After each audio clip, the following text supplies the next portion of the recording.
قاری صاحب ته ویو د کېږه ما بیا به وده شي یا کته ده زه ته پاس هغلته شاته لاړ شه الهارې ته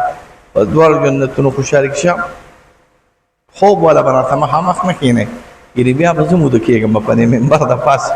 د شا باله خوب وکړه بیا را نه نه دغلته به نه کښېنئ هغه ګوټ ته به ځئ دا ځای د عاشقان وي ما تاسو ته ویل چې سترګې داسې ریستي دا ځای نه کوم ځای وي چې داسې دا سترګې ریستې وي نو موږ هلې تقریر کوو موږ د نورو ملیانو غوندې تقریر نه کوو چې نیم مقتدیان ویده وي او نیم په موبایل باندې لګیا وي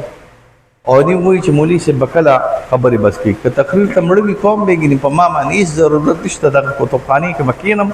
او د مانځه وخت له به د لره وځم خوښ هم نه کنه هېڅ ضرورت نشته زه ستاسو څه ماله صدقه خو نه راکوئ او ښه مدیندار به ایخ اوسئ ایخ په عشق سره به خبرې اورئ په محبت سره به خبرې اورئ په دلچسپۍ سره به خبرې اورئ که سترګې م راته اوچته کړي وي تقریر به درته کوم او که کله م په خانګو کې سترګې ورکړئ